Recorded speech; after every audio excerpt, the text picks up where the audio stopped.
السلام علیکم ورحمۃ اللہ وبرکاتہ۔ بسم اللہ والصلاة والسلام علی رسول اللہ نبینا محمد وعلی آلہ واصحابہ ومن والاه اما بعد۔ معزز حاضرین، آج کی اس مجلس میں ہم گفتگو کریں گے ایک اور جرنیل صحابی حضرت عمرو بن عاص رضی اللہ تعالی عنہ کے تعلق سے۔ عمرو بن عاص رضی اللہ تعالی عنہ کون ہیں اور ان کے بارے میں تاریخ کی اور سیرت کی کتابوں میں کس طرح کی باتیں محفوظ ہیں، چند ایک چیزیں انشاءاللہ اس مختصر وقت میں ہم جاننے کی کوشش کریں گے۔ سب سے پہلے ان کا نام جانتے ہیں، عمرو بن عاص بن وائل۔ ان کے ابا جو تھے عاص بن وائل، یہ بھی قریش کے سرداروں میں سے ایک تھے، اور ان کا خاندان جو تھا سہمی خاندان تھا۔ قریش قبیلے کا ایک خاندان تھا، سہمی خاندان، اسی خاندان سے حضرت عمرو بن عاص رضی اللہ تعالی عنہ تھے، اور ان کا خاندان نبی صلی اللہ علیہ وسلم کے خاندان سے جا کر ملتا ہے کہاں پر؟ کعب پہ۔ کعب جو ایک نام ہے نبی صلی اللہ علیہ وسلم کے سلسلے میں، محمد بن عبداللہ بن عبد المطلب بن ہاشم بن عبد مناف بن قصی بن کلاب بن مرہ بن کعب، تو یہ کعب پر جا کر کے حضرت عمرو بن عاص رضی اللہ تعالیٰ عنہ کا خاندان نبی صلی اللہ علیہ وسلم کے خاندان سے مل جاتا ہے۔ ان کے والد، جیسا کہ میں نے کہا، عاص بن وائل سردار تھے، اور ان کی والدہ جو ہے ماں، ان کا نام نابغہ تھا، ان کا نام نابغہ تھا۔ یہ پیدا کب ہوئے، اس حوالے سے کئی ایک کتابیں دیکھنے کے باوجود مجھے حتمی طور سے یہ معلوم نہیں ہو سکا کہ حضرت عمرو بن عاص رضی اللہ تعالیٰ عنہ کب پیدا ہوئے تھے، کس سال پیدا ہوئے، حلیہ کیا تھا، کیسے دکھتے تھے، پست قد تھے، چھوٹے قد کے تھے، اور تھوڑا سا جس کو ہم اور آپ کہہ لیں کہ فربا جسم کے تھے، موٹے جسم کے مالک تھے، لیکن بڑے تندرست اور بڑے توانا تھے، اور بہت جو ہے بہادر انسان تھے۔ اسلام لانے سے پہلے ان کی زندگی کیا تھی کہ جب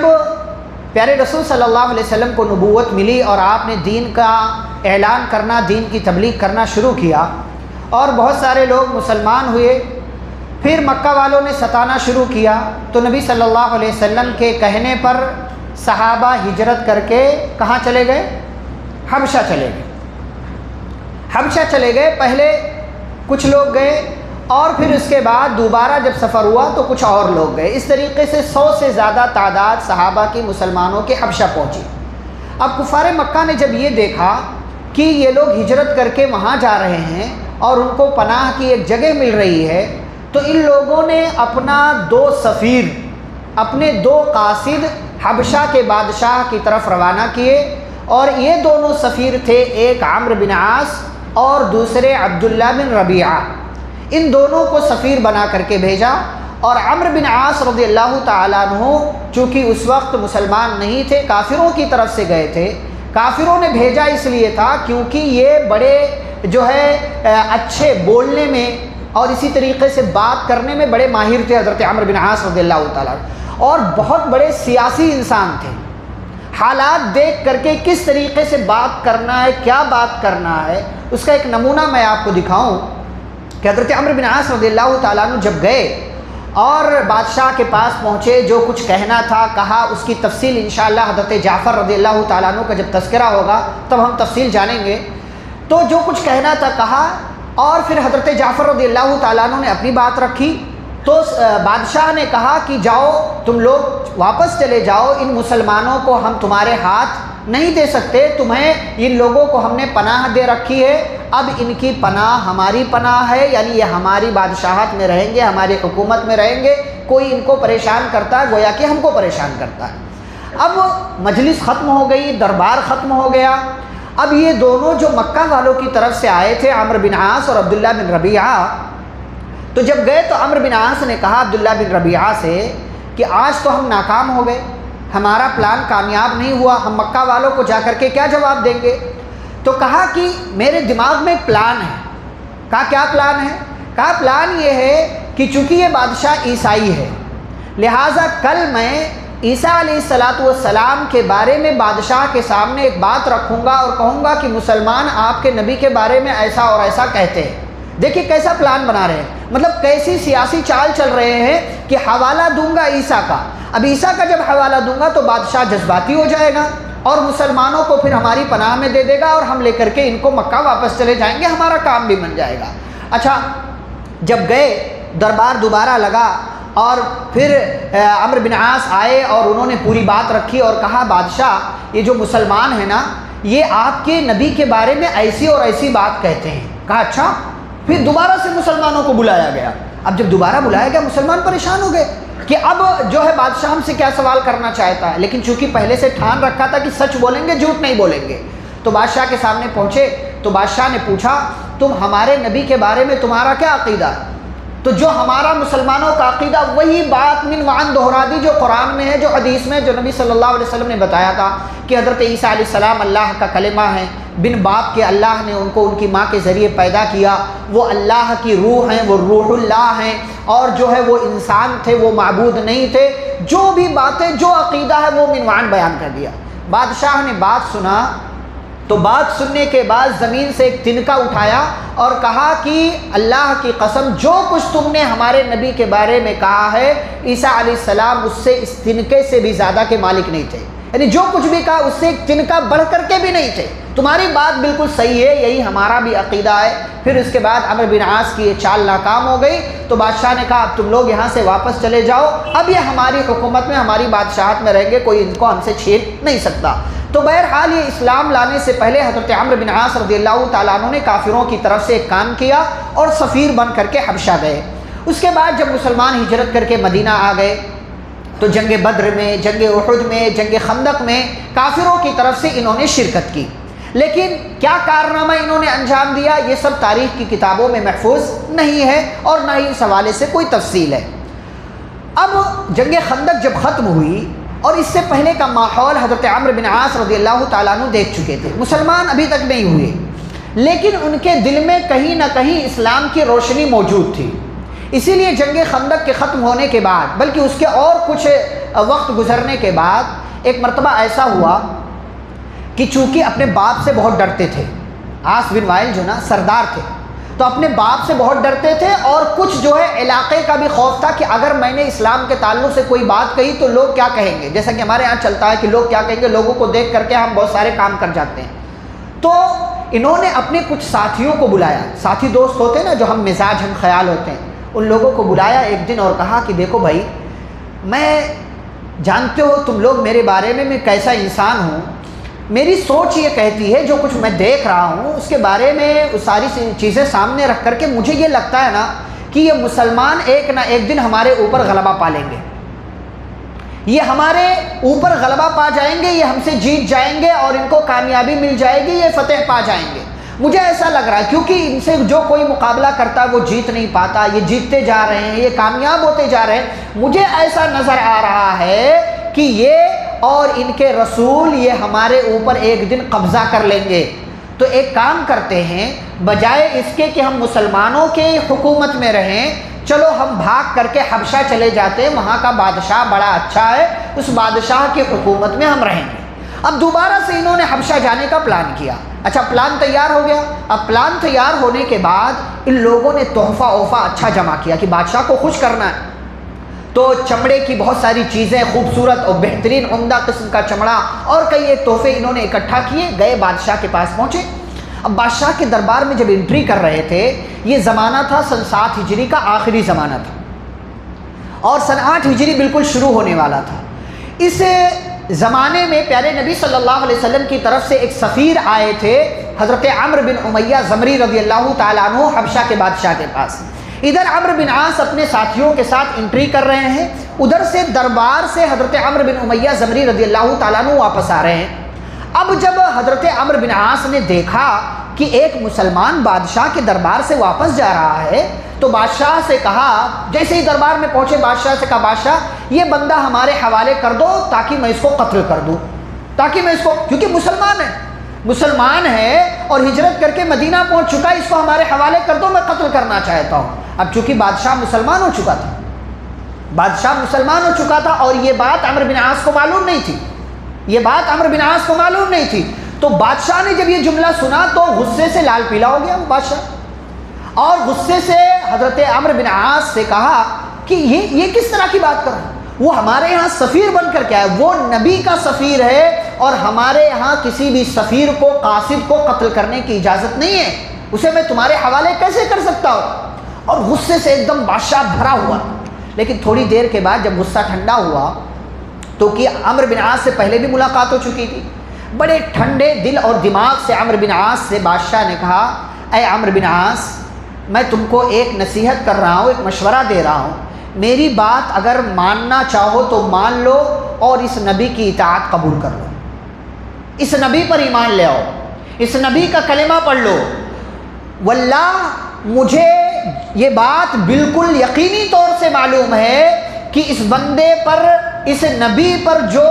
فرشتہ آتا ہے، یہ وہی فرشتہ ہے جو حضرت موسیٰ علیہ السلام پر، دیگر نبیوں پر آتا تھا، اور تورات اور انجیل وغیرہ کی کتابوں کو پڑھ کر کے میں اس نتیجے پر پہنچا ہوں کہ یہی وہ آخری نبی ہے جن کی بشارت ہماری کتابوں میں موجود ہے، ان کی بات کو مان لو، ان کی بات کو قبول کر لو۔ حضرت عمرو بن عاص نے کہا، کیا آپ کو اس بات کا یقین ہے؟ کہا ہاں مجھے یقین ہے۔ حضرت عمرو بن عاص پہلے سے چونکہ اسلام کے تعلق سے ان کے دل میں تھوڑا نرم رویہ پیدا ہوا تھا، اسی لیے کافروں کے علاقے سے وہ بھاگ کر کے حبشہ کے علاقے میں آئے تھے۔ اب جب بادشاہ کی بات انہوں نے سنی تو ان کے دل میں اسلام مزید بیٹھ گیا، اور وہیں سے وہ مکہ جانے کے بجائے سیدھا مدینہ پہنچے۔ سن 8 ہجری کا زمانہ شروع ہو چکا تھا۔ راستے میں حضرت خالد بن ولید اور حضرت عثمان بن طلحہ سے ملاقات ہوئی، اور جیسا کہ میں نے کل بتایا تھا کہ یہ تینوں ایک ساتھ پہنچے حضرت پیارے نبی صلی اللہ علیہ وسلم کے دربار میں، اور ان تینوں نے اسلام قبول کر لیا۔ نبی صلی اللہ علیہ وسلم بڑے خوش ہوئے، اور نبی نے کہا کہ مکہ والوں نے اپنے جگر کے ٹکڑوں کو آج ہمارے حوالے کر دیا۔ اس طریقے سے حضرت عمرو بن عاص رضی اللہ تعالیٰ عنہ مسلمان ہو گئے۔ اچھا، مسلمان ہونے کے بعد یہ پھر واپس مکہ گئے، اور مکہ جا کر کے یہ کچھ دنوں تک رہے، پھر ہجرت کر کے مدینہ آ گئے اور نبی صلی اللہ علیہ وسلم کے ساتھ رہنے لگے۔ عمر بن خطاب رضی اللہ تعالیٰ عنہ کو جب معلوم ہوا کہ حضرت عمرو بن عاص رضی اللہ تعالیٰ عنہ نے اسلام قبول کر لیا ہے، تو بڑی محبت سے حضرت عمرو بن عاص رضی اللہ عنہ سے کہا کہ اے عمرو بن عاص، واللہ آپ کی فراست، آپ کی ذہانت، آپ کی عقل، آپ کا دماغ اور آپ کی ذہنی صلاحیت دیکھ کر آپ کے بارے میں میرا یہ گمان ہے کہ آپ کو بالکل شروع میں مسلمان ہو جانا چاہیے تھا، آپ نے اسلام لانے میں تاخیر کر دی۔ یہ حال تھا حضرت عمرو بن عاص رضی اللہ عنہ کا کہ ان کا ذہن، ان کا دماغ اور ان کی صلاحیت یہ تمام لوگوں کو معلوم تھی، یہاں تک کہ حضرت عمرو بن خطاب رضی اللہ تعالیٰ عنہ کو بھی اس کا علم تھا، اور اسی بات کا غم زندگی بھر حضرت عمرو بن عاص رضی اللہ تعالیٰ عنہ کو رہا کہ باپ کے اور معاشرے کے، سماج کے ڈر سے میں نے اسلام لانے میں اتنی تاخیر کر دی، یہاں تک کہ جب انتقال کا وقت قریب آیا تو اس وقت بھی اسی غم سے رو رہے تھے کہ میں نے اسلام لانے میں تاخیر کیوں کر دی، اور عمل کرنے میں میں اتنا پیچھے کیسے رہ گیا۔ اب جب مسلمان ہو گئے تو مسلمان ہونے کے بعد پیارے نبی صلی اللہ علیہ وسلم کو ان کا اسلام بہت پسند آیا، اور اسلام لانے کے کچھ دنوں کے بعد ہی ایک جنگ جسے جنگ ذات السلاسل کہا جاتا ہے، اس جنگ پر حضرت عمرو بن عاص رضی اللہ عنہ کو روانہ کیا اور اس جماعت کا امیر بنایا۔ حالانکہ اس جماعت میں حضرت ابو بکر بھی تھے، حضرت عمر بن خطاب بھی تھے اور دیگر بڑے صحابہ تھے، لیکن حضرت عمرو بن عاص رضی اللہ عنہ کی صلاحیت کو دیکھ کر کے پیارے نبی صلی اللہ علیہ وسلم نے ان کو کمانڈر بنایا، امیر بنایا، اور ان کی قیادت میں جا کر کے مسلمانوں نے وہ علاقہ فتح کیا۔ ایسے ہی پیارے نبی صلی اللہ علیہ وسلم نے ان کو اور دیگر مہموں پر روانہ کیا۔ اچھا، مکہ والوں کے یہاں نا الگ الگ اعتبار سے الگ الگ لوگ بڑے مشہور تھے۔ ایسے ہی 4 مشہور قائدین، 4 ایسے لوگ جو قیادت،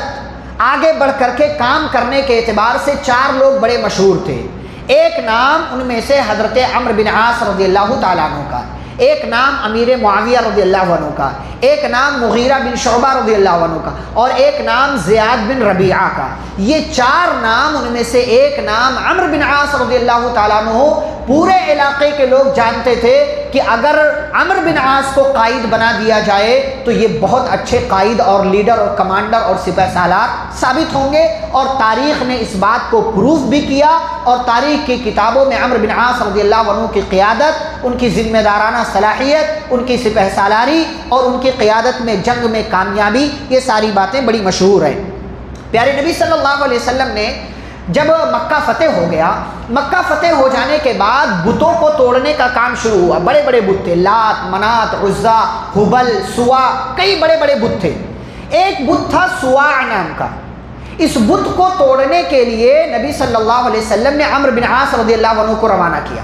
عمرو بن عاص رضی اللہ عنہ گئے، اور پورا مزار تھا، پورا جو ہے دربار لگتا تھا جہاں پر سواع نامی بت تھا۔ اب عمرو بن عاص رضی اللہ تعالیٰ عنہ وہاں پہنچے تو اتفاق دیکھیے، خوش نصیبی، کہ وہاں ایک ہی مجاور بیٹھا ہوا تھا، ایک ہی مجاور وہاں بیٹھا ہوا تھا۔ عمرو بن عاص جب وہاں پہنچے تو اس نے پوچھا کس کام کے لیے آئے ہو؟ تو عمرو بن عاص رضی اللہ عنہ نے کہا میں اس کو توڑنے کے لیے آیا ہوں۔ کہا اچھا اس کو توڑنے کے لیے آئے ہو، اس کو توڑو گے تو یہ تمہیں جلا کر ختم کر دے گا، اس کا غصہ تمہارے اوپر نازل ہوگا۔ کہا چلو دیکھ لیتے ہیں۔ عمرو بن عاص رضی اللہ تعالیٰ عنہ نے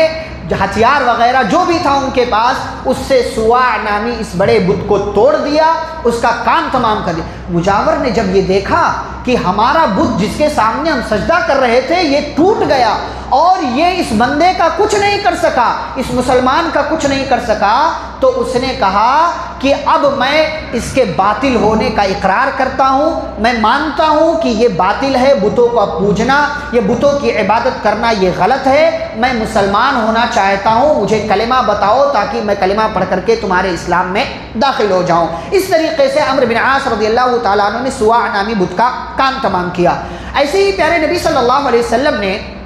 عمان کا ایک علاقہ، عمان جانتے ہیں نا، ایک ملک ہے، عمان کی طرف خط دے کر کے وہاں کے بادشاہوں کی طرف روانہ کیا۔ کس کو؟ حضرت عمرو بن عاص رضی اللہ عنہ کو خط دیا۔ عمرو بن عاص رضی اللہ عنہ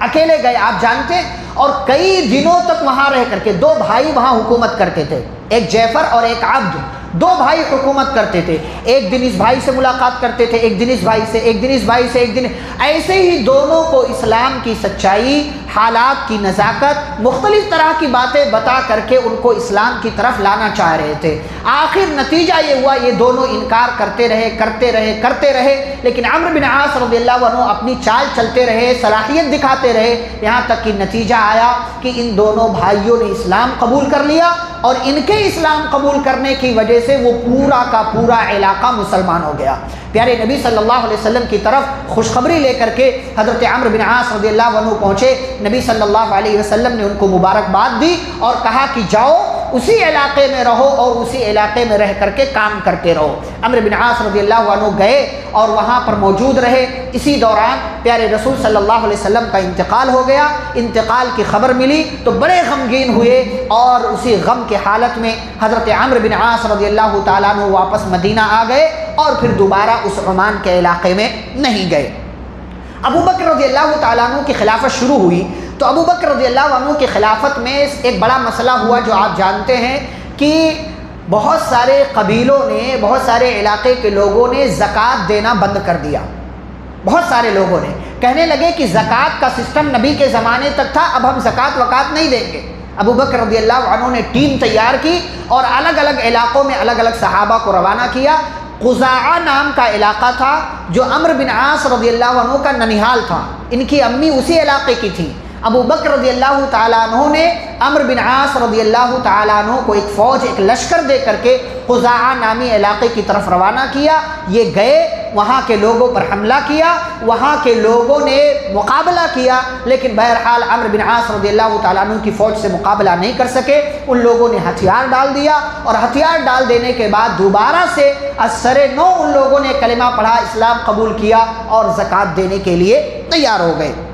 ایسے ہی فلسطین کی جانب ایک لشکر روانہ کیا ابو بکر رضی اللہ عنہ نے، تو اس کا امیر، اس کا سپہ سالار حضرت عمرو بن عاص رضی اللہ تعالیٰ عنہ کو بنایا۔ پھر عمرو بن عاص رضی اللہ تعالیٰ عنہ ادھر چلے گئے، ادھر ابو بکر صدیق رضی اللہ عنہ کا انتقال ہو گیا۔ عمر بن خطاب رضی اللہ تعالیٰ عنہ کا دور شروع ہوا تو عمر بن خطاب رضی اللہ تعالیٰ عنہ کے دور میں الگ الگ علاقوں میں گئے، عراق میں بھی گئے، شام میں بھی گئے، لیکن سب سے بڑا کارنامہ حضرت عمر بن خطاب رضی اللہ تعالیٰ عنہ کے دور خلافت میں حضرت عمرو بن عاص رضی اللہ تعالیٰ عنہ کا جو ہے وہ یہ کہ انہوں نے مصر فتح کیا۔ مصر روم اور ایران کے بعد ایک اور سپر پاور طاقت تھی اور ہر اعتبار سے یہ علاقہ بڑا مضبوط تھا۔ عمرو بن عاص رضی اللہ تعالیٰ عنہ کو ذمہ داری دے کر کے ادھر بھیجا گیا۔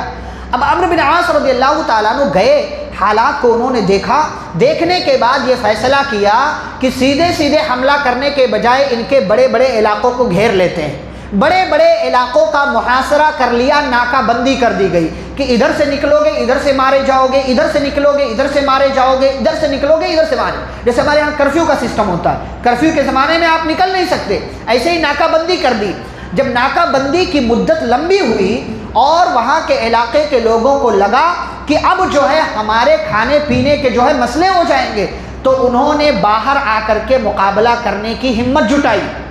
باہر نکلے، عمرو بن عاص رضی اللہ تعالیٰ عنہ کی فوج سے مقابلہ ہوا۔ سب سے پہلے اسکندریہ کے علاقے میں یہ مقابلہ ہوا اور وہاں پر دشمنوں کو عمرو بن عاص رضی اللہ تعالیٰ عنہ کی قیادت میں جو ہے ہار کا سامنا کرنا پڑا۔ اب جب اسکندریہ فتح ہوا تو بقیہ جو اور علاقے تھے، سب سے بڑا علاقہ اسکندریہ تھا، یہ فتح ہوا تو بقیہ اور علاقے مصر کے تمام بڑے بڑے علاقوں کو حضرت عمرو بن عاص رضی اللہ تعالیٰ عنہ نے گھوم پھر کر کے فتح کر لیا اور یہ خوشخبری دے کر کے حضرت عمر بن خطاب رضی اللہ تعالیٰ عنہ کے دربار میں خط بھیجا۔ خلیفہ کو اس بات کی خبر دی گئی۔ حضرت عمر بن خطاب رضی اللہ تعالیٰ عنہ بڑے خوش ہوئے اور اتنے خوش ہوئے کہ سجدے شکر بجا لائے، اللہ کا شکر ادا کرنے کے لیے سجدے میں گر پڑے، اور ایسا لگا، صحابہ بیان کرتے ایسا لگا کہ حضرت عمر بن خطاب رضی اللہ تعالیٰ عنہ کے جسم کے ایک ایک حصے سے خوشی ٹپک رہی تھی مصر کے فتح ہو جانے کے بعد، اور یہیں سے حضرت عمرو بن عاص رضی اللہ تعالیٰ عنہ کو ٹائٹل ملا فاتح مصر کا، یعنی مصر فتح کرنے والا سپہ سالار اور کمانڈر حضرت عمرو بن عاص رضی اللہ تعالیٰ عنہ۔ مصر پر قبضہ مکمل ہو گیا تو وہاں کا گورنر حضرت عمر بن خطاب رضی اللہ تعالیٰ عنہ کی جانب سے ان کو بنا دیا گیا، اور پھر اسی علاقے سے الگ الگ علاقوں کی جانب وہ روانہ ہوئے، الگ الگ علاقے فتح کیے۔ عمر بن خطاب رضی اللہ عنہ کا انتقال ہو گیا، حضرت عمرو بن عاص مصر میں ہی رہے، عثمان رضی اللہ عنہ کا دور آیا، یہ دور ختم ہوا، علی رضی اللہ عنہ کا دور آیا، یہ دور بھی ختم ہوا۔ امیر معاویہ رضی اللہ تعالیٰ عنہ شام کے گورنر تھے، شام کے جب گورنر تھے تو یہاں سے حضرت عمرو بن عاص رضی اللہ عنہ کو مصر سے انہوں نے وہاں بلایا، دونوں نے باہم مشورہ کیا، مشورہ کرنے کے بعد عمرو بن عاص رضی اللہ عنہ مصر آ گئے اور امیر معاویہ رضی اللہ تعالی عنہ وہیں شام میں رہے۔ لیکن اس طرف کے حالات کیا ہوئے یہ ہم امیر معاویہ رضی اللہ تعالیٰ عنہ کا جب تذکرہ کریں گے تو وہاں ہم جانیں گے کہ مشورہ کیا ہوا اور آگے کیا کارنامہ ان دونوں نے مل کر کے انجام دیا۔ امیر معاویہ رضی اللہ تعالیٰ عنہ کا تذکرہ ہوگا تو وہاں ہم بیان کریں گے۔ بہرحال یہ عظیم قائد، یہ عظیم کمانڈر، یہ سپہ سالار، یہ زیرک اور چالاک انسان، یہ ہوشیار انسان، سیاسی چالوں کا ماہر اور میدان جنگ میں اپنی بہادری کے جوہر دکھانے والے حضرت عمرو بن عاص رضی اللہ تعالی عنہ سن 43 ہجری میں مکمل رمضان کا مہینہ گزار لینے کے بعد عین عید کے دن حضرت عمرو بن عاص رضی اللہ تعالیٰ عنہ کا انتقال ہو گیا، اور عید کے دن انتقال ہوا۔ عید الفطر کی نماز سے پڑھنے سے پہلے ہی حضرت عمرو بن عاص رضی اللہ عنہ کی نماز جنازہ پڑھی گئی، اور انہیں اسی علاقے میں جو قطب نام کا علاقہ ہے مصر کے اندر ہی وہیں ان کی تدفین کی گئی۔ نماز جنازہ ان کے بیٹے اور مشہور صحابی حضرت عبداللہ بن عمرو بن عاص رضی اللہ تعالیٰ عنہ نے پڑھائی اور اپنے باپ کی نماز جنازہ میں وہ شریک رہے۔ حضرت عمرو بن عاص رضی اللہ تعالیٰ عنہ نے غالباً 3 شادیاں کی، لیکن صرف 2 لڑکے ہوئے۔ ایک عبداللہ مشہور صحابی ہیں، راوی حدیث ہیں، بار بار کئی مرتبہ ان کا نام آتا ہے عبداللہ بن عمرو بن عاص کا، اور دوسرے جو ہے ان کا نام محمد تھا۔ حضرت عمرو بن عاص رضی اللہ تعالیٰ عنہ کی زندگی یہاں پر ختم ہوتی ہے۔ ان کی زندگی سے کیا سبق ملتا ہے؟ 4 چیزیں میں آپ کے سامنے رکھتا ہوں۔ نمبر 1، جو بھی فیصلہ کرو ہمیشہ سوچ سمجھ کر فیصلہ کرو، جلد بازی میں کوئی فیصلہ نہیں ہونا چاہیے۔ حضرت عمرو بن عاص رضی اللہ تعالیٰ عنہ نے جو بھی فیصلہ کیا، زندگی میں جو بھی فیصلے کیے سوچ سمجھ کر فیصلہ کیا، اور اسی سوچ سمجھ کر فیصلہ کرنے کا نتیجہ ہے کہ وہ اسلام کے دائرے میں داخل ہوئے اور انہوں نے اسلام قبول کیا۔ دوسری بات یہ کہ ہمیشہ اپنی مت سنو، دوسروں کی باتوں پر بھی دھیان دو۔ اگر عمرو بن عاص رضی اللہ تعالیٰ عنہ صرف اپنی سنتے اور دوسروں کی بات پر دھیان نہ دیتے تو کبھی بھی اسلام قبول نہ کرتے۔ بادشاہ نے کہا، بادشاہ کی بات کو انہوں نے سنا، بادشاہ کے مشورے پر عمل کیا، تب جا کر کے اسلام کے دائرے میں یہ داخل ہوئے۔ تو ہمیشہ یہ مت سوچو کہ میں ہی سب ہوں، میں سب سے اچھا ہوں، نہیں، دوسروں کی بات پر بھی دھیان دیا کرو، اچھی باتوں کو قبول کیا کرو۔ تیسری بات یہ کہ موقع کو غنیمت سمجھو، زندگی بار بار موقع نہیں دیتی آپ کو، موقع کو غنیمت سمجھو، جب جہاں جیسے جو بھی خیر کا کام کرنے کا موقع مل جائے اس خیر کے کام میں حصہ لے لو، ہاتھ بٹا دو، کوئی جو ہے اس میں 10 روپیہ 20 روپیہ جس بھی طریقے سے ممکن ہو موقع کو غنیمت سمجھ کر اپنے لیے نیکیاں جمع کر لو۔ اور ایک آخری بات، نیکیاں کرتے جاؤ تاکہ یہی نیکیاں آخرت میں تمہارے کام آئیں۔ حضرت عمرو بن عاص رضی اللہ عنہ کو جب جہاں جس بھی طریقے سے خلفاء نے، چاہے ابو بکر ہو، عمر ہو، عثمان ہو، علی ہو رضی اللہ عنہ مجمعین، جہاں بھی بھیجا اللہ کی محبت، دین کی محبت، رسول صلی اللہ علیہ وسلم کی محبت اور امیر کی اطاعت کی خاطر وہاں گئے، نیکیاں اپنے کھاتے میں جمع کی۔ سبق یہ ہے نیکیاں جمع کرتے رہو کیونکہ یہی نیکیاں ہمارے کام آنے والی ہیں۔ اللہ رب العزت سے دعا ہے اللہ ہم سبھی کو صحابہ کرام کا منہج اپنانے اور ان کے نقش قدم پر چلنے کی توفیق عطا فرمائے۔ آمین۔ وصلی اللہ علی النبی الکریم۔ السلام علیکم ورحمۃ اللہ وبرکاتہ۔